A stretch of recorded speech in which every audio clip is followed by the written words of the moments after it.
Cuando vemos un paisaje que parece abandonado, es muy fácil pensar que ahí no pasa nada.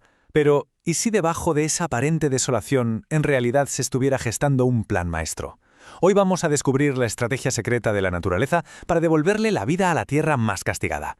Esta es una imagen que seguro que nos suena. Un suelo agrietado, seco. A simple vista parece el final de una historia, ¿verdad? Un símbolo de abandono.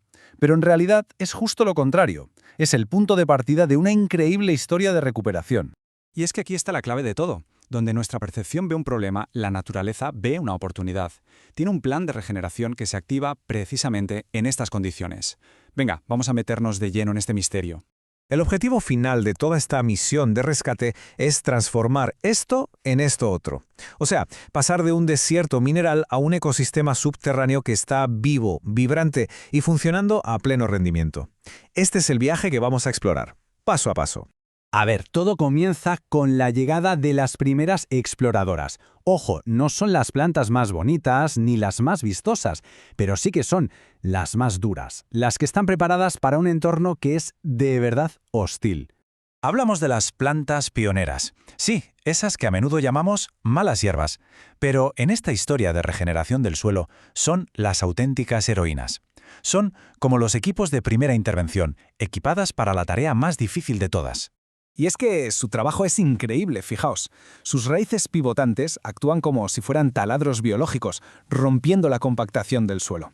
Y cuando mueren, cada año, sus cuerpos se descomponen. Esto aporta el primer carbono y además crea canales que permiten que el aire y el agua entren por primera vez en ese suelo sellado.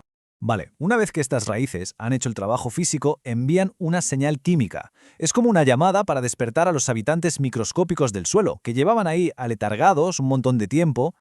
Este mecanismo tiene un nombre, exudados radiculares, y es básicamente que las raíces liberan un cóctel de azúcares y proteínas, un auténtico festín de carbono. Es como si tocaran la campana para cenar, y las bacterias y los hongos que estaban ahí dormidos por falta de comida responden a la llamada. Y esta frase, la verdad es que lo clava. Es una simbiosis perfecta. Las plantas pioneras no solo rompen el suelo, sino que invierten su propia energía en alimentar a todo un ejército de microbios. ¿Y por qué? Pues porque esos microbios son los que de verdad van a empezar a construir un suelo vivo. O sea, que el festín de carbono ya ha despertado a los microbios, ¿no? Pero claro, para que la población explote y la fiesta empiece de verdad, falta un ingrediente que es crucial, el nitrógeno. Y aquí es donde entra en juego el siguiente equipo de especialistas, las leguminosas. Estas plantas tienen una habilidad que es casi mágica. Pueden coger el nitrógeno del aire, que es súper abundante pero inútil para la mayoría de los seres vivos, y convertirlo en una forma que sí se puede usar. Y todo este proceso ocurre en estos pequeños nódulos de sus raíces. Así que, para que nos quede claro, el nitrógeno es el combustible que permite que la vida microbiana se multiplique a una velocidad de vértigo. Sin él, el proceso de regeneración sería increíblemente lento. Las leguminosas, básicamente, pisan el acelerador biológico. Bien, pues ya tenemos carbono y ya tenemos nitrógeno en el sistema. Ahora el ecosistema subterráneo empieza a volverse mucho más complejo, mucho más diverso. La naturaleza empieza a construir una auténtica ciudad bajo tierra. Y aquí la palabra clave es biodiversidad. Diferentes plantas tienen diferentes sistemas de raíces, y cada uno tiene un trabajo muy específico. La naturaleza no pone todos los huevos en la misma cesta. No, lo que hace es reclutar a todo un equipo de especialistas. Y en esta tabla se ve perfectamente. Las raíces pivotantes siguen trabajando en lo más profundo. Las fibrosas, como las de las gramíneas, crean una red que da estructura a los primeros centímetros. Y las raíces rastreras, por su parte, protegen la superficie de la erosión y ayudan a que el agua se infiltre en lugar de perderse. Vale, y una vez que tenemos una comunidad de plantas ya bien asentada y diversa, llega el siguiente jugador estrella al campo, los hongos, y en particular sus redes de micelio. Si las raíces son los obreros, los hongos son los arquitectos e ingenieros de esta obra. Mirad, esta frase es que es fundamental. Las hifas de los hongos, esos filamentos, van tejiendo el suelo. Unen las partículas para formar agregados estables. Esta estructura es la que permite al suelo retener agua, almacenar nutrientes y resistir la erosión. Literalmente, construyen la casa donde toda la vida del suelo puede prosperar.